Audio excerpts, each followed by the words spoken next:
Okay, here we go again. It's 5D chess. And I thought today we would just finish up the puzzles here, and then we'll see how long that takes for now, but maybe do I don't know, another one, a practice match or something like that.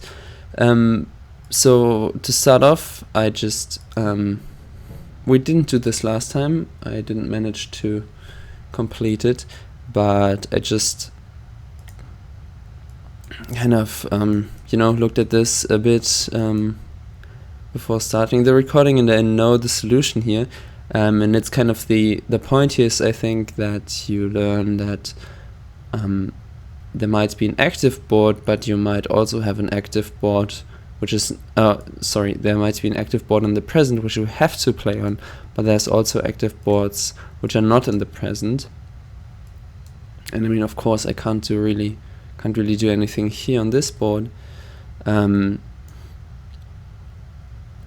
I can go back here like that, and that actually gives check, but not to this king, but kind of one turn back to that king. And since this knight now can't be captured, this actual mate. Right. So, and the movement of the knight here is kind of the 2 steps in the time direction and 1 in the time line, or in the L direction, right? I called it the L direction. Right, and that's the puzzle. So now let's see whether we can do these combination attacks. Right.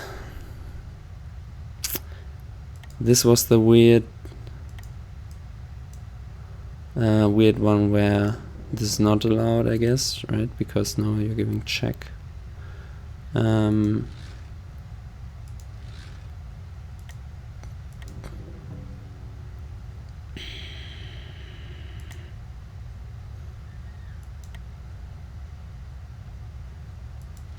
Okay, the problem for me on this particular puzzle is that I don't understand how to get the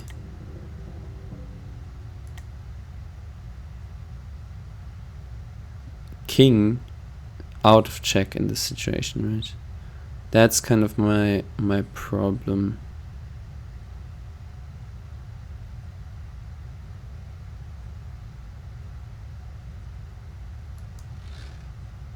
I mean,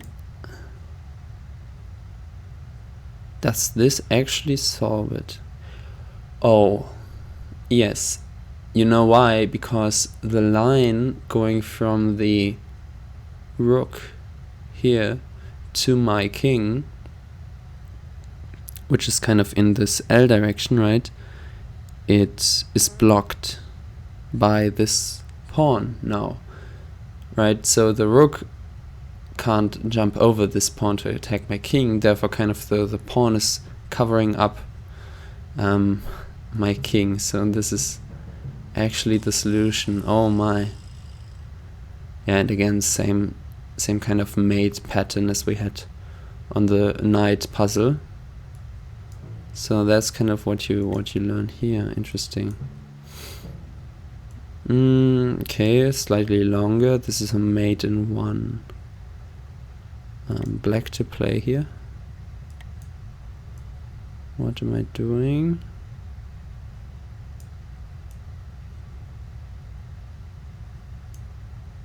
If I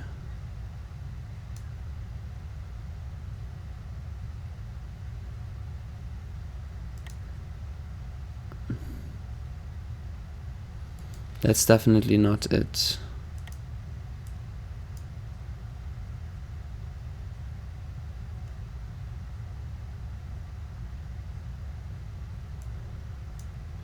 This doesn't do anything, huh? No. This is a mate in 1? What?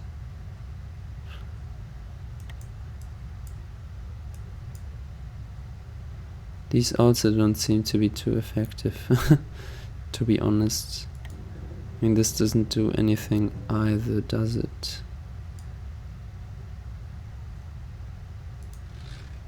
Let's undo that.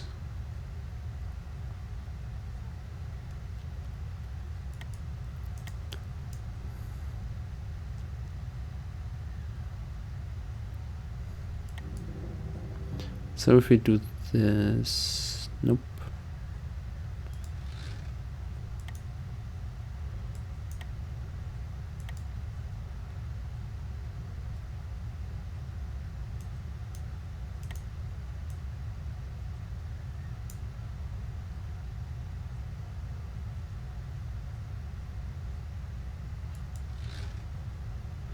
Okay, so if we do this, right,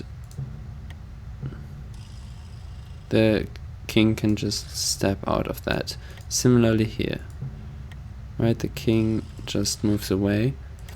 What happens though if we do this? Okay. Oh no, right, yeah, I'm messed up. I thought they counted like one move from here, but they actually count like one move. Huh. I mean, these all don't do anything.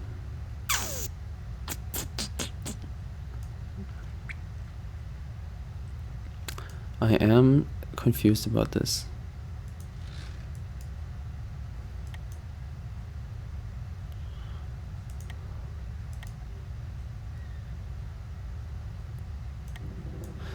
And all these king moves don't do anything. No, sorry. Only 3 pieces to play here. What?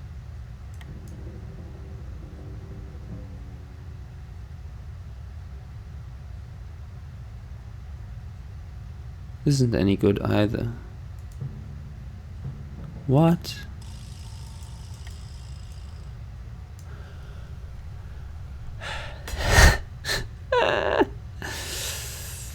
Sure. Yeah, okay, yeah, right.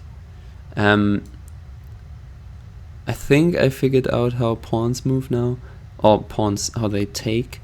And that is, this is the forwards direction for me, right? From bottom to top here in this L direction.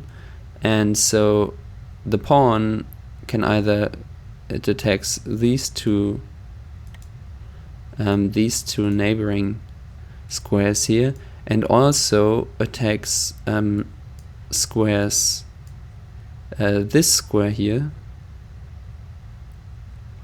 and that square, because they are diagonal in this kind of larger picture of time and L, from where this pawn stands, right? And that's the same square on the other boards which are diagonal to it. Oh my, yeah, okay, that's that puzzle. 3 to go. Now we have a mate in 2.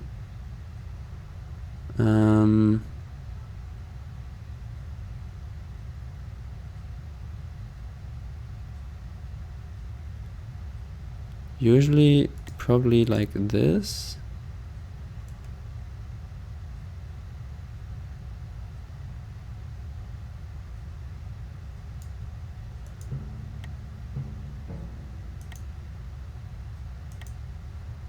Is that it? No, no. Yeah, it's only here, not there. Right? This is kind of the one too far.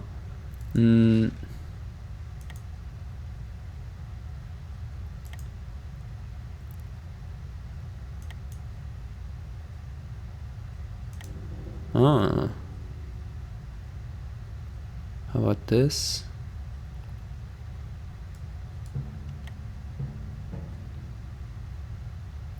And then we can do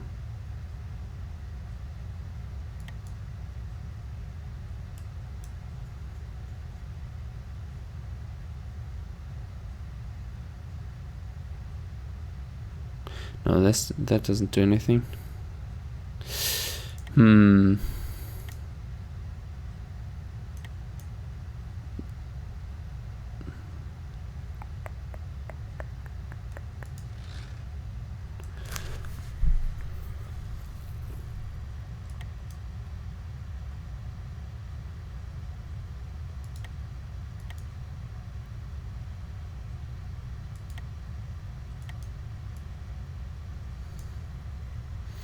So this also doesn't do anything, right?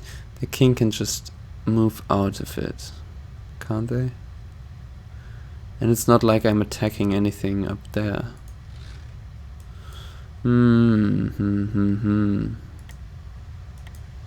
What about a rook move? Oh, maybe that's the thing. Let's try that.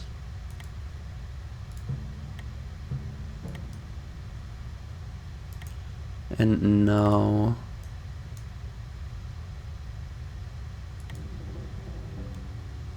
nope. We do this. That looks good. Oh wait, it's the same problem again. It doesn't attack this king. Right, it's one off. Whoops. My plan was to do something else anyways. From this here I can go back there, for example.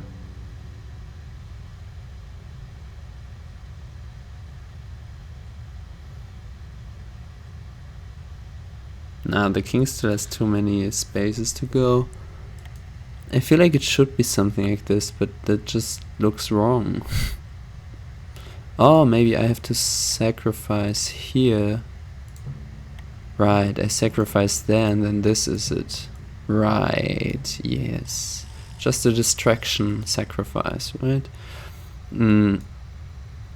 This attacks that king, one turn back. Right, so let's go again. Submit this. They have to take it because wait. Can I not? No. This attacks that king, right? So therefore they have to take it. You could see that briefly, that was check. And then I can go here attacking the king here. Right? That attacks the king in the corner. Ah. No, there's two left. Mate in 3. I mean, I wouldn't say that I'm good enough to do mates in 3 properly in regular chess, so this is a doozy. What if I go back immediately? Right? What happens then? The king just leaves. Sure. And now I can't go there. That's bad. Okay, I mean, I still think this should be...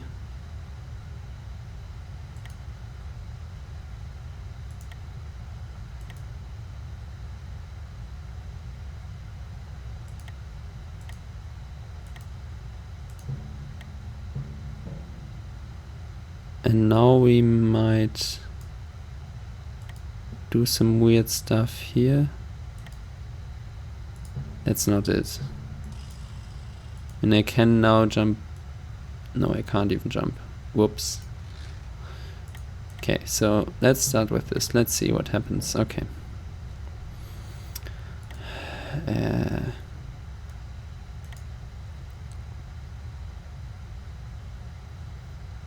I mean, okay, if I use the rook again, for example doing this, then they just move out or play pawns.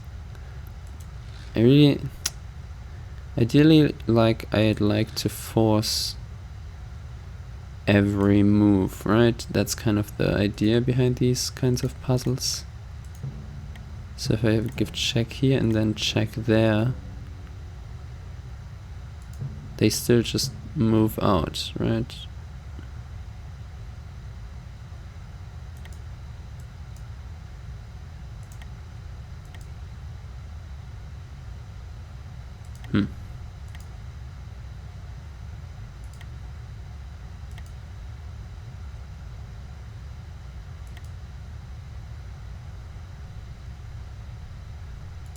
This doesn't do it. Still feel like... Okay, so let's still...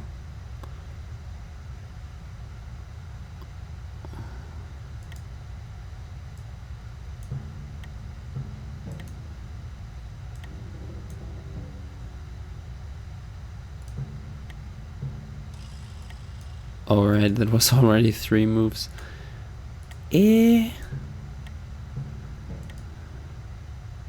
Okay, so let's go with these moves, and then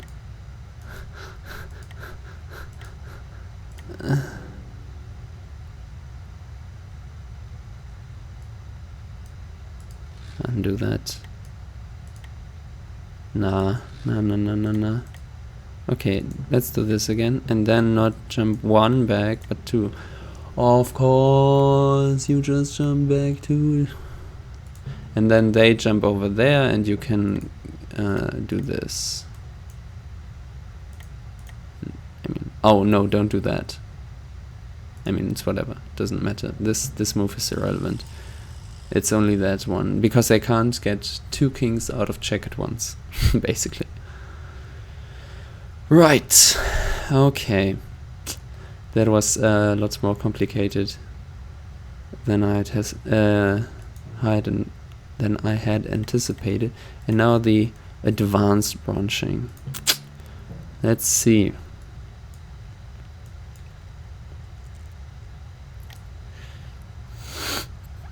Certainly looks advanced.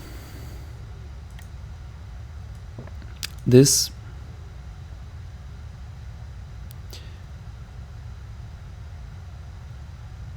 knight is endangered. Can be taken by that one, I think. Can it not? Oh, you can just move out the king. Right. Weird stuff. Okay, so advanced branching.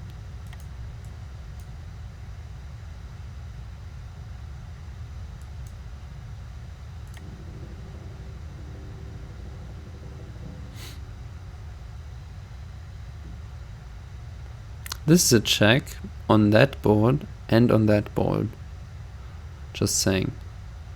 Oh, but I have to make a move here. Is that important?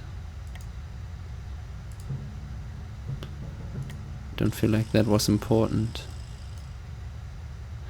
What? Oh, wait. Okay, so the question is, why can't they just, you know, move out from here like that? And the point is that then, okay, so that's about the that's why it's called advanced branching, because as far as I understand it now, you see the L's here, like -1 L and +1 L. The rule is, as stated in the rules in the menu, you can create only one more active branch than your opponent has. So in this case, so if I undo this move here, and the present is wherever the last, the earliest active branch is, right? In this scenario, I have created this branch by going back here with my knight. Where is it? There. This knight was going back, and thereby I created this branch +1 L. And now I have one more branch than my opponent, right? And so if I create this new branch here with my queen from that branch up there, then I've created, now I have 2 more active branches than my opponent, and therefore this branch is not activated, right? The present is not moved back. They don't have to play here. Right, so you can't just throw everything back in time, create 100 branches, and overwhelm your opponent on a single board, because the branches won't be activated, unless, and that's what's the problem here, the king, if this king, as he did before, would move over to the other board, which is the only way to capture this, or no, not to capture, but the only way to evade this check, right? Then they create another active board, which is now on their side, so on the minus L side, and thereby this would now be my second active board and actually be activated, because now this is the +1, right? They have one active branch and I have now 1 and 2 active branches, and therefore the second one is also activated. And therefore now this mate is suddenly relevant. Interesting, interesting. Somebody actually commented this in one of my YouTube videos, so I can't remember the name right now, but let me see. Let's give him a shout out. They were called Eliminator, so shout outs to Eliminator for explaining that to me, how these active branches work, because I didn't know, and I think in one of the puzzles this was relevant and I didn't know why what I did was the actual solution. Right, but they explained that. And so here again in the rules, it's not really, I don't feel like that's really clearly stated.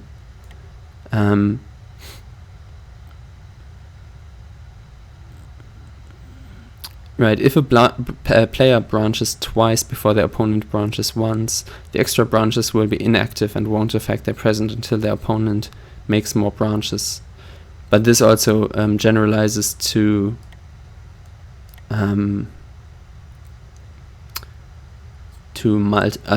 any number, right? So if I branch thrice before my opponent branches twice, then any excess which is more than +1 will not be activated. Right.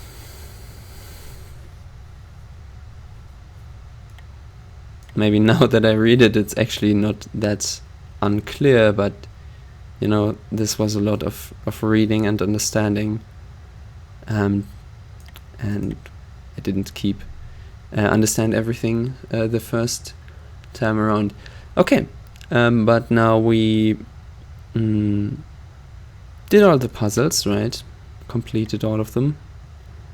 And if you went along with this, then hopefully you also understand the rules now, and maybe next time we can have a I don't know, maybe even a public match. I was checking these yesterday, and you know, you can just go here and click these to join, and then you can play against other people. Quite nice. But yeah, well, that's it for now. Just finishing up these puzzles. I hope you enjoyed the video, and if you did, maybe leave a like or something. Can also subscribe to see more stuff. I don't know how much 5D chess I'm going to do, but they seem to be quite popular. So right, see you in the next one. Bye.